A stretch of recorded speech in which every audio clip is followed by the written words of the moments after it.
Hello friends, आज मैं आपको है ना मैथ्स नहीं बताने जा रहा हूँ। आज मैं आपको हिंदी बताने जा रहा हूँ। हिंदी में मुझे बहुत सारे मैसेज आ रहे थे कि बोर्ड्स है, बोर्ड्स में हिंदी अभी देना है एग्ज़ाम। बहुत बच्चों को समझ में नहीं आ रहा था, तो उनके लिए मैं ये वीडियो बना रहा हूँ जिसमें मैं ना गिरधर कविराय की ये जो कुंडलियाँ जो है उसका पोएम, ये पोएम बहुत ही अच्छा पोएम है। इसमें तरह तरह की हमें बातें सीखने को मिली है। आज मैं इस पोएम के बारे में आपको अच्छे से डिटेल में बताने जा रहा हूँ। प्लीज़ आप मेरे इस वीडियो को देखें।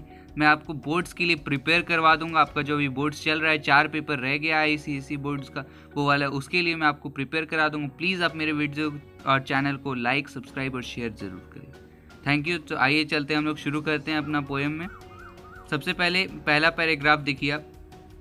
गिरधर कविराय कहते हैं कि लाठी में गुण बहुत है, लाठी में गुण बहुत है, सदा राखिए संग, गहरी नदी नारी जहाँ, तहाँ बचावे अंग, तहाँ बचावे अंग, झपटी कुत्ता कह मारे, दुश्मन दावागीर होए तीनों को झारे। कह गिरधर कविराय सुनो हो धूर के बाठी, सब हथियार ना छाड़ी, हाथ में लीजिए लाठी। ये पहला पैराग्राफ है। इसमें हम लोग को लाठी के बारे में उसका गुण बता रहे हैं गिरधर कविराय कि लाठी के क्या फ़ायदे हैं, क्या उसमें हो रहा है, लाठी से क्या होता है, किससे हमें सहायता मिलती है, लाठी से किस प्रकार, वो सब हमें बता रहे हैं। तो आइए उसे हम लोग उन लोग का विश्लेषण करते हैं उसका। सबसे पहले, लाठी में गुण बहुत है, सदा राखिए संग। लाठी में बहुत सारे गुण हैं, उसे हमेशा अपने साथ रखना चाहिए। गहरी नदी नारी जहाँ, तहाँ बचावे अंग। जहाँ गहरी नदी आ जाए, गहरी नदी आ जाए तो आप लाठी की मदद से उस नदी का कितना गहराई है वो भी नाप सकते हैं, और लाठी के मदद से आप उसे पार भी कर सकते हैं। इसीलिए यहाँ लाठी बहुत काम की है। उसके तहाँ बचावे अंग मतलब है नारी भी जो है, नारी पे बहुत लोग अटैक कर देते हैं, उसके लिए लाठी से हम उसे अपने सेफ कर सकते हैं। सेफ करने के लिए वो यहाँ कर रहा है, अपने आप को बचा सकते हैं लाठी से। तहाँ बचावे अंग, झपटी कुत्ता कह मारे। उसके बाद कहीं कुत्ता आप पे झपट गया। जानते हैं बहुत सारे मोहल्ले में पागल पागल कुत्ते घूमते रहते हैं रोड पर, कब कौन कुत्ता झपट जाएगा उसका पता नहीं। लाठी रखने से क्या होता है कि कुत्ता जब हम पे झपटेगा तो हम उससे अपनी रक्षा कर सकते हैं। रक्षा करने के साथ हम उसे मार के भगा भी सकते हैं वहाँ से। इसीलिए लाठी में बहुत सारे गुण हैं। दुश्मन दावागीर होए थीनू को झारे। कहीं आपका रास्ते में कहीं किसी दुश्मन से सामना हो गया, तब लाठी आपके बहुत काम आता है। लाठी से सिर्फ आप अपने दुश्मन को मार के भगा भी सकते हैं। उसके बाद कहा जाता है, क गिरधर कविराय सुनो हो धूर के बाठी। यहाँ आपको देखने की बात है, ये धूर के बाठी क्या है, यहाँ गिरधर कविराय संकेत कर रहे हैं। यहाँ गिरधर कविराय कह रहे हैं, सुनो हो धूल भरे मार्ग में चलने वाले यात्री, जो धूल में सफ़र करते हैं, रोड सड़कों पर चलते हैं, इधर उधर गांव में मैदान में घूमते हैं, उनके लिए कह रहे हैं। का गिरधर कविराय सुनो हो धूर के बाठी, धूल में चलने वाले यात्री, सब हथियार ना छाड़ी, हाथ में लीजिए लाठी। सब हथियार को छोड़कर हाथ में लाठी रखनी चाहिए।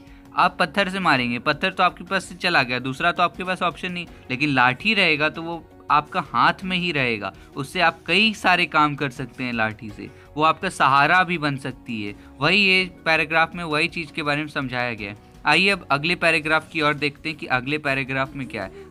आई होप कि आपको ये पैराग्राफ समझ में आ गया होगा। आइए अगले पैराग्राफ की ओर चलते हैं।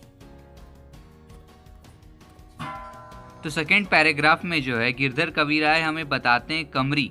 कमरी का मतलब यहाँ कंबल से है, कमरी का यहाँ कंबल से मतलब है। इसमें गिरधर कविराय हमें बताते हैं कि किस तरह कंबल के क्या काम है, क्या उपयोग में आता है, किस प्रकार वो हमारी सहायता कर सकता है, ये सब हमें बताते हैं गिरधर कविराय। तो आइए इस पैराग्राफ को हम लोग विश्लेषण कर लेते हैं। कमरी जो कंबल है, थोड़े दाम की बहुत आवे काम। जो कंबल है ये बहुत ही सस्ते दाम का है। साधारण कंबल से यहाँ गिरधर कविराय का मतलब है काला कंबल, साधारण कंबल। बहुत आवे काम, बहुत ही काम आता है। खासा मलमल वाफ्ता, खासा यानी उत्तम प्रकार के कपड़े, बहुत अच्छे कपड़े जो आप लोग पार्टी वगैरह में पहन के जाते हैं वैसे। मलमल वाफ्ता, महंगे कपड़े जो बहुत ही महंगे रहते हैं, कॉस्टली रहते हैं, उन सब कपड़े। उनका राखे मान, उनको अच्छे से रखता है, उनको खराब होने नहीं देता है। उनका राखे मान, बन ज आड़े आवे। देखते हैं आप लोग, ठंड के समय हम लोग को है ना, कुछ हम लोग कोट पहनते हैं, सूट पहनते हैं, वो सब पहनते हैं। तो जब है ना जो हम लोग कोट और सूट जो हम लोग है ना ठंडा के टाइम पार्टी वगैरह में पहनते हैं, जब ठंडा चली जाता है तो वो सब को हम लोग रख देते हैं। तो वो सब को क्या है कि कंबल जो साधारण कंबल है उसमें अगर हम लोग लपेट के रखें ना तो वो बहुत दिन तक रह जाएगा। उसको है ना पानी से, कंबल ना सिर्फ है ना कपड़ों को बचाएगा, उसको पानी से उसकी रक्षा करेगा। उसके बाद है ना उसको भीगने नहीं देगा, उसके बाद खराब होने नहीं देगा उस कपड़े को। ये सब उसके फायदे हैं कंबल के। वो है ना कीमती कपड़ों को अच्छे से रख सकता है कंबल। इससे पता चलता है कि यहाँ कमरी कितने काम की है हमारी, कंबल जो है बहुत काम की है हमारी। उसके बाद अगला है बकुचा बांधे मोट राती को झारी बिछावे। बकुचा बांधे मोट वहीं पे कि खास कपड़ों को हम लोग है ना बांध कर कमरी में बांध कर रख सकते हैं। राती को झाड़ी बिछावे, रात होने पर हम कंबल को जो है झाड़ कर बिछा भी सकते हैं। रात होने पर हम लोग कंबल को कहीं भी झाड़ कर बिछा सकते हैं और बिछाने के बाद हम उस पर सो सकते हैं। सोने से हमें थोड़ा आराम मिलेगा कमरी पे। ज़मीन में सोने से तो बढ़िया है कि कंबल पे सोएं। और आजकल तो बेड पे सोते हैं, बेड पे भी आप कंबल बिछा सकते हैं तो आपको देखेंगे कि एक सॉफ्टनेस का एहसास होगा, मुलायम लगेगा। वो सब कमरी के वही फायदे हैं। उसके बाद कहते हैं क गिरधर कबीराय मिलत है थोड़ी दमरी, सब दिन राखे साथ बड़ी मर्यादा कमरी। गिरधर कबीराय यहाँ कहते हैं कि कमरी से हमें बहुत फायदे मिलते हैं, राहत मिलती है, सब दिन हमें उसको अपने साथ रखना चाहिए। बड़ी मर्यादा कमरी, कमरी बहुत ही मर्यादापूर्ण है, मतलब है बहुत काम की है। आइए तो अब थर्ड पैराग्राफ की ओर बढ़ते हैं। थर्ड पैराग्राफ में जो है गिरधर कबीराय उसमें है ना गुण के बारे में बताते हैं कि किस प्रकार आदमी को अपना गुण विकास करना चाहिए, उससे क्या लाभ होते हैं, गुण के सभी प्रशंसक होते हैं। यही बात गिरधर कबीराय अपने थर्ड पैराग्राफ में कहते हैं। तो आइए चलते हैं, देखते हैं क्या कह रहे हैं गिरधर कबीराय। गुण के गाहक सहस नर, बिन गुण लहे ना कोई, जैसा कागा कोकीला, शब्दे सुने सब कोई। शब्द सुने सब कोई, कोकीला सबे सुहावन, दो को एक रंग, काग सब भय अपावन। का गिरधर कबीराय सुनो हो ठाकुर मन के, बिन गुण लहे न कोय, सहस नर गाहक गुण के। तो इसमें जो है गिरधर कबीराय कहते हैं कि गुण के गाहक सहस नर, जो गुण के गाहक मतलब जिसके पास गुण रहते हैं उनकी सब लोग तारीफ करते हैं, सब लोग उनकी प्रशंसा करते हैं। बिन गुण लहे न कोई, जो बिना गुण के रहता है उसको कोई सम्मान नहीं करता है, उसका अनादर करता है सब लोग। जैसा कागा कोकीला, शब्दे सुने सब कोई। कवि इसको दर्शाने के लिए है वो कोयल और है न कौआ का एग्जाम्पल ले रहे हैं। कागा से यहाँ कौए को हो रहा है और कोकीला से कोयल का हो रहा है। शब्द सुने सब कोई, जिस तरह आप देख सकते हैं कौए और कोयल दोनों का एक ही रंग होता है, काला होता है दोनों का रंग, ठीक है। लेकिन कोयल की जो है मधुर आवाज़ सबको अच्छी लगती है, सबको है ना वो मधुर लगती है, सब सुनना उसको पसंद करते हैं। लेकिन कौए की क्या किसी का आवाज़ पसंद आती है? काँव काँव करते रहता है तो आपको अच्छा लगता है उसको सुनने में, आप उसे भगा देते होंगे। उसी तरह जिस तरह कोयल में है ना अच्छा गाने के कारण उसमें एक गुण है कि वो अच्छा गाती है, सब उसको सुनना पसंद करते हैं और वो सभी को अच्छी लगती है। क्यों? दोनों में भले ही एक रंग है लेकिन कौआ किसी को नहीं सुभाता है। तो आइए चलते हैं, आगे बढ़ते हैं। शब्द सुने सब कोई, सब उन लोग के शब्द सब कोई सुनता है। कोकिला सबे सुहावन, कोयल सबको अच्छी लगती है। दो को एक रंग, दोनों का एक ही रंग काला। काग सब भय अपावन, कौआ सबको बुरा लगता है, पसंद नहीं आता। क गिरधर कबीराय सुनो हो ठाकुर मन के। गिरधर कबीराय कहते हैं कि सुनो, बिन गुण लहे ना कोई, जो बिना गुण के गाहक हैं सभी नर, जो जिसके पास गुण नहीं होता उसको कोई पसंद नहीं करता है। समाज में उसी की प्रशंसा होती है जिसके पास गुण होते हैं। इसीलिए हमें आदमी को क्या होता है कि अपने अंदर नए गुण का विकास करते रहना चाहिए। तो इसी के साथ थर्ड पैराग्राफ अंत होता है। आइए अब चौथे पैराग्राफ की ओर चलते हैं। अब फोर्थ पैराग्राफ की ओर पढ़ते हैं। फोर्थ पैराग्राफ बहुत ही इम्पोर्टेंट पैराग्राफ है। इस पैराग्राफ में हम लोग है ना दुनिया, संसार, अपने है ना समाज के बारे में अच्छे से जानते हैं, क्या है, क्या मतलब होता है, उसके बारे में गिरधर कबीराय हमें बता रहे हैं। तो आइए इसे देखते हैं कि क्या है। साईं सब संसार में मतलब का व्यवहार, जबलक पैसा गांठ में तबलक ताको यार, तबलक ताको यार, यार संग ही संग डोले, पैसा रहे न पास, यार मुख से नहीं बोले। इसमें 2 लाइन और है, मैं आपको इधर दिखा देता हूँ, वो अगले पेज में प्रिंटेड है। 1 मिनट, यहाँ देख सकते हैं। क गिरधर कविराय जगत यही लेखा भाई, करत बेगरजी प्रीति यार, बिरला कोई साईं। तो आइए चलते हैं, इसका विश्लेषण करते हैं। क्या है ये पैराग्राफ, तो देखिए, आप ध्यान से देखिए। साईं सब संसार के, साईं सब संसार में मतलब का व्यवहार। ये संसार जो है इसमें मतलब का एक रिश्ता होता है। सब मित्रता आपसे मतलब के लिए करते हैं। जब तक किसी का मतलब सिद्ध होता रहता है तब तक वो आपके साथ ही घूमेंगे, रिश्ता आपसे बनाए रखेंगे। पर जैसे ही उनका मतलब खत्म हो जाएगा वो आपसे सीधे मुख से भी नहीं बोलेंगे। यही पैराग्राफ यहाँ गिरधर कविराय हमें समझा रहे हैं। तो इसमें कहते हैं कि जब इसमें एक एग्जाम्पल दिया है कि आपके पास मान लीजिए बहुत सारे पैसे हैं, ठीक है, तो उसमें क्या है, जब लग पैसा गांठ में, जब तक आपके पास पैसे होंगे तब लग ताको यार, तब तक आपके पास है ना बहुत सारे लोग आएंगे, आपके साथ घूमेंगे, आपके मित्र कहलाने का ढोंग करेंगे। उसके बाद जैसे ही आपके पास पैसा खत्म हो जाएगा आपके साथ वो घूमना छोड़ देंगे, आपकी तरफ देख के भी वो बात नहीं करेंगे, आप उन्हें टोकेंगे तब भी वो बात नहीं करेंगे।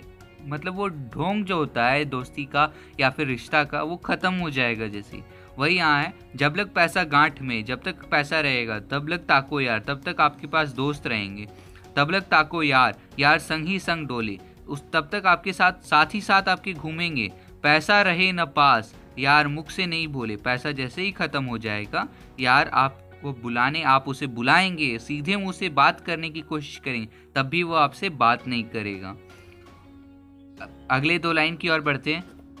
क गिरधर कविराय जगत यही लेखा भाई, करत बेगरजी प्रीति यार, बिरला कोई साईं। जगत का यही लेखा है कि यहाँ सभी लोग एक दूसरे से मतलबी हैं, सभी लोग अपना मतलब सिद्ध करना चाहते हैं। संसार में ऐसे लोगों की संख्या बहुत ही कम है जो आपसे बिना कोई मतलब की आपकी दोस्ती रखे, आपकी रिश्ता रखे, संबंध रखे। यही है, सभी लोग मतलबी हैं, ऐसे लोगों की संख्या बहुत ही कम है। तो आइए 4th पैराग्राफ खत्म हो गया ये हमारा यहीं। अब 5th पैराग्राफ की ओर बढ़ते हैं। 5th पैराग्राफ में गिरधर कविराय क्या कहते हैं, चलिए देखते हैं। ये 5th पैराग्राफ जो है इसमें गिरधर कविराय क्या कहते हैं, देखिए। गिरधर कविराय इसमें ना कहते हैं, एक पेड़ का एग्जाम्पल देके कहते हैं कि है ना हमें हमेशा है ना मोटे पेड़ की छांव में रहना चाहिए, पतले पेड़ की कभी नहीं, क्योंकि वो धोखा हमें अवश्य देगा। कुछ भी हो जाए हमें हमेशा मोटे पेड़ की छांव में रहना चाहिए। आइए इसे पहले देख लेते हैं ध्यान से क्या कह रहे हैं और मैं इसका आपको विश्लेषण करूंगा। रहिए लटपट काटी दिन, बरु घामे मा सोए। दिन भर आप कहीं भी रहिए, भले ही आपको है ना पसीना आ जाए, छा ना बाकी बैठिए जो तरु पत्रो होए। छाँव उसमें उसके नहीं बैठिए जिसका तना पतला हो, डाली जिसके पतले हों, जड़ पतला हो। जो तरु पतारे होए एक दिन धोखा दे, जिसके तन पतले तरु पतले हैं वो एक दिन जरूर धोखा देगा। जा दिन बहे ब्यारी, टूटी सब जड़ से जहे। जिस दिन तेज हवा चलेगी उस जड़ से टूट जाएगा और आपके ऊपर गिर जाएगा, ये आपको ही नुकसान देगा। ग गिरधर कविराय छा मोटे की गहिए, पाती सब झरी जाए तब छाया में रहिए। गिरधर कविराय यहाँ कहते हैं कि हमें हमेशा मोटे पेड़ की छाया में रहना चाहिए। भले ही आंधी आने पर उसके पत्ते झड़ जाएं, लेकिन उसकी डालियां और तना हमेशा बना रहेगा, वो कहीं नहीं उखड़ेगा या गिरेगा। वो वैसा कभी डरना नहीं चाहिए, हमें हमेशा मोटे पेड़ की छाया में रहना चाहिए। इस पैराग्राफ के द्वारा कविराय ये कहते हैं कि हमें हमेशा है ना सबल व्यक्ति यानी जो बलवान व्यक्ति है उसी के साथ रहना चाहिए। कमजोर व्यक्ति अपनी भी रक्षा नहीं कर सकता और आपकी भी नहीं कर सकता, लेकिन सबल व्यक्ति अपनी तो रक्षा कर ही लेगा और आपको भी बचा लेगा वो किसी विपत्ति आने पे। इसीलिए तो आइए अब हम लोग अगला 6ठा पैराग्राफ की ओर बढ़ते हैं, देखते हैं कि उसमें गिरधर कविराय क्या कहते हैं। 6ठा पैराग्राफ जो है उसमें गिरधर कविराय परोपकार का महत्व हमें समझाते हैं कि हमें किस प्रकार परोपकार करते रहना चाहिए। आइए इस पैराग्राफ का विश्लेषण करते हैं। पानी बाढ़े नाव में, घर में बाढ़े दाम। जिस प्रकार पानी नाव में, आपका नाव में मान लीजिए छेद हो गया, पानी उसमें लगातार भर रहा है, और उसी तरह घर में आपका बहुत सारा पैसा आ गया। दो हाथ उलीचिए यही सयानो काम। नाव में अगर आप दोनों हाथ से पानी बाहर नहीं निकालिएगा तो नाव तो आपका डूब जाएगा और उसके साथ आप भी डूब जाइएगा। और उसी प्रकार घर में जब आपके पास पैसा आ जाए, बहुत अत्यधिक पैसा आ जाए, तो आपको है ना उसे दोनों हाथ से परोपकार के कार्य में लगाना चाहिए। उसे अपने मतलब के स्वार्थ को छोड़कर दूसरों के लिए भी सोचना चाहिए। यही सयानो काम। राम को सुमिरन कीजिए। हमें हमेशा प्रभु का नाम लेके सुमिरन करते रहना चाहिए, जाप करते रहना चाहिए। पर स्वार्थ के काज जो है उसमें है ना नहीं लगाना चाहिए। दूसरों की भलाई के लिए ही हमें लगाना चाहिए। पर स्वार्थ में यानी दूसरों की भलाई, शीश आगे धर जी। अगर आपको परोपकार करने के लिए अपनी प्राण की आहुति भी देने पड़े तो वो दे दीजिए, उससे आप ही का नाम बढ़ेगा। क गिरधर कविराय बड़ेन यही बानी, चलिए चाल सुचाल राखिए अपना पानी।